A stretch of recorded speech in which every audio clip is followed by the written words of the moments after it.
በስመ አብ ወወልድ ወመንፈስ ቅዱስ አሐዱ አምላክ አሜን። በስመ አብ ወወልድ ወመንፈስ ቅዱስ አሐዱ አምላክ አሜን።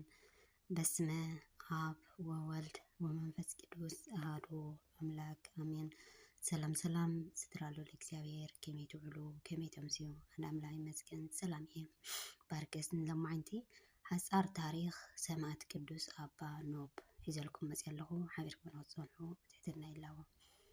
ንቅዱሳን አባ ኖብ ወይ ከዓ አባ ኖብ ውሉድ ቅዱሳን ንጹሃን ርህሩሃን ምእመናን ነበሩ።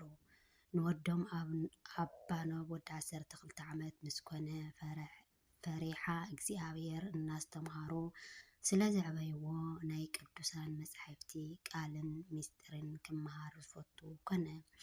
ኣብ ዘመኑ ዲዮቅልጥያኖስ ዝተባሃለ ከሓዲ ንጉስ ነጊሱ ነበረ።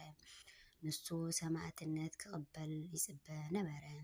ሓደ መዓልቲ ናብ ቤተ ክርስቲያን ኣትዩ ትምህርቲ ክሰምዕ እንከሎ ከምዚ ዝስዕብ እናበለ ሓደ ሰባካይ ከስተምህር ሰምዖ። ሰብነትኩም ንሞት ኣዕሊፍኩም ምስ እትህቡ ንዓኻትኩም ጽቡቕ እዩ ዝብል ትምህርቲ ነበረ። ቀልጢፉ ናብ ቤቱ ተመሊሱ ወለዱ ዝገደፍሉ ወርቅን ብሩርን ነድኻታት መጽዊቱ ወዲኡ ተላዒሉ ናብ ሃገር ገምኒ ዳ ሰማዕትነት ክቅበል ተበገሰ። ኣብ መንገዲ ኣብ ጫፍ ባሕሪ ሉስዮስ ዝተባሃለ መኮነን ረኺቡ ብመርከቡ ክወስዶ ብስም ጎይታናን ኢየሱስ ክርስቶስ ለመኖ። እቲ መኮነን ግና ኣሳቀዮ ደኣ። ኣብዚ ግዜ እዚ መልአከ እግዚአብሔር ተገሊጹ ኣጽናዕንዖ። እቲ መኮነን እውን ናብ ሃገረ ሰሜን ክጓዓዝ እንከሎ ንቅዱስ አባ ኖብ ምስኡ ወሰዶ። ኣብቲ ናይቲ መርከብ ዓንዲ ንቁልቁል ኣፉ ሰቂሉ እቲ መኮነን ንኸብልዖን ከስትዮን ኮፍ ምስ በለ እቲ ዝሰትዮ መስተ ከም እምኒ ረግእ። እቶም ወተሃደራት ኩላቶም ዓይኖም ዓወሩ። ዝተለኣከ መልአክ መጺኡ ንቅዱስ አባ ኖብ ካብ ዝተሰቀሎ መስቀል ኣውረዶ። ብኣፉን ብኣፍንጭኡን ንዝወረደ ደም ደረዘሉ። እዚ ከምዚ ኢሉ እንከሎ እታ መርከቦም ብሓይሊ ንፋስ ተገፊዓ ከተማ እትርብ በፂሑ። እቶም ወተሃደራት እውን በቲ ዝረኣይዎ ተኣምር ተማሪኾም ብጎይታናን ኢየሱስ ክርስቶስ ኣመኑ። እቲ መኮነን ሓሪቑ ርእሶም ቆሪጹ ቀተሎም። ንቅዱስ አባ ኖብ ኣብ ናይ ሓጺን ዓራት ኣደቂሶም ኣብ ትሕቲኡ ብርቱዕ ሓዊ ኣንደዱ። ንሱ ግና ብጸሎቱ ደሓነ። ንኻልኣይ ግዜ ኣካላቱ ብመጋዝ ምስ ቆረጽዎ መልአከ እግዚአብሔር ኣድሓኖ።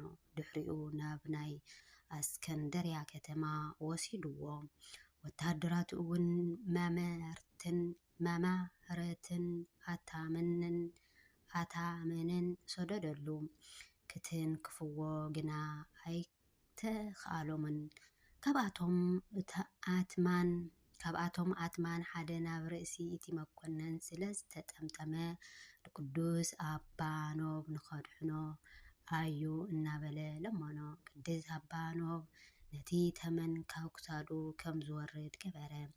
እቶም ጠንቆልቲ ግና ከድሕንዎ ኣይከኣሉን። እቲ መኮነን ምስ ስቃዩ ምስ ሰልቸዎ ክሳዱ ብሰይፊ ክቆርጽዎ ኣዘዘ። ቃል ኪዳን ጎይታናን ኢየሱስ ክርስቶስ ወሪዱ ኣብቲ ስጋኻ ዝዓረፈሉ ቦታ ዓብይ ፈውሲ ክኸውን እዩ። ከምኡ እውን ኣብ ግዜ ሽግሩ ስምካ ብምጽዋዕ ካባይ ረድኤት ዝለመነ ኩሉ ድሕነት ክገብረሉ እየ። ዝኽርካ ዝገበረ ንጥሙይ ዘብልዐ ጽሙዓ ዘስተየ መዋዕ ዝሃበ መጽሓፍካ ዝጸሓፈን ሓጢያቱ ይቕረ ኢለ መንግስተ ሰማያት ከዋርሶ እየ ዝብል ዓብይ ቃል ኪዳን ሂብዎ ንሰማይ ኣረገ። ዕረፍቱ ቅዱስ አባኖ ሐምለ 24 ብሰማዕትነት ዓረፈ። ምስጉ ቅዱስ ድልዮስ ምስ ክልተ ኣገልገልቱ ኣብ ደቡብ ግብፂ ንሒሳ ናብ ዝበሃል ሃገሩ ለኣክዎ። ሰላም ለአቡነ እንተሰረፀ እምከርሳ ለታሕተ ምድር ንሒሳ መኮነን እልዉ ጽጉበ ኃጢአት ወአበሳ እንዘ ያወኢ ስጋሁ በፍልሃተ ታይ ወፒሳ እንፍቅረ ክርስቶስ ኢከሃለ ለነፍሱ ያገህሳ። ሰማዕት ቅዱስ ጊጋራ ቅዱስ ጊጋራ ሃገሩ ደቡባዊ ሶርያ ኮይኑ ናይ ሶርያ መስፍን እዩ ነይሩ። እዚ ቅዱስ ሰማዕት እዚ ጎይታናን ኢየሱስ ክርስቶስ ቅድስት ድንግል ማርያም ዮሴፍ ሰሎሜን ኣብ ግዜ ስደቶም ሹፋቱ ስለ ዝረኸብዎም ቅዱስ ጊጋር ንዓቶም ኣብ ቤቱ ኣእትዩ ኣሕዲሩ ካብ ኢድ እቶም ሹፋቱ ኣድሓኖም። ወታደራቱ ልኢኹ መንገዲ ሓቢሩ ኣብ ዝደለይዋ ቦታ ኣብፂሖም። ነዚ ነገር እዚ ዝሰምዐ ንጉስ ሄሮዶስ ንቅዱስ ጊጋር ልኢኹ ኣምፅኦም ብሓፂን ን40 መዓልቲ ኣሲሩ ከሳቅዮ። ድሕሪ ምጽናሕ ክሳዱ ብሰይፊ ኣቁሪፁ ኣካላቱ ኣብ 3 ቦታ በቲኑ ቀተሎም። ጎይታ ተገሊጹ ንቅዱስ ጊጋር ኣብ ግዜ ሞቱ 3 ኣክሊል ኣውረደሉ። እዛ ሰማዕቲ እዚኣ ካብቶም ቀዳሞት ሰማዕታት ሓደ እዩ። ካብ ቅዱስ እስጢፋኖስ ንሱ ይቅድም ኣሚኑ ጋሻ ተቀቢሉ ንድኻታት ዝፈቱ ዝነበረ ዓብይ ሰማዕቲ እዩ። ዕረፍቱ ነሓሰ ዕለት 16 ካብቶም 7 ሰማዕት ቁጽሪ መበል 6ይቲ እዩ። ቃል ኪዳን ጎይታና ኢየሱስ ክርስቶስ ባዕሉ ሙሉእ ቃል ኪዳን ከም ዝሃቦ መጽሓፍ ስንክሳር ተመልከቱ። ጸሎቱን በረከቱን ምስ ኩላትና ህዝበ ክርስቲያን ይኹን። ሰላም ለከ መስፍነ ሶርያ ጊጋር እንተ እምተረከ ሄሮዶስ ለሃበ ብዙሃ ምትራም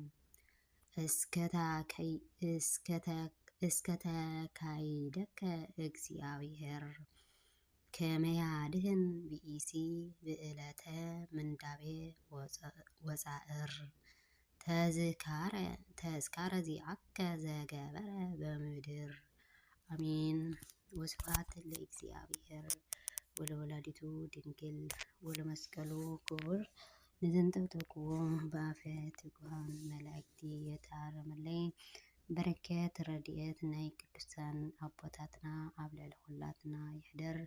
ብሓቂ ትዕግስቲ ናይ ኣቦና ኖብ ዝዓደለ ትዕግስቲ ይሓድለና።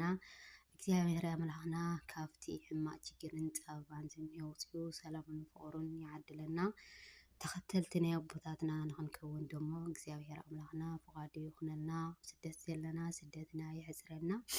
ኣምላኽና ብየማኑ ይጠምተና። ከም ሓጢኣትናን ከም ተጋብርናን ከም ኣመፃናን ከይኮነስ ከም ርህራሄን ቸርነቱን ሰላሙ ይዓድለና። ብሓቂ ኣብዚ ግዜ እዚ ትዕግስቲ እዩ ዘድሊ እሞ ትዕግስቲ ኣቦና እዩ ብዝዓደለ ትዕግስቲ ይዓድለና።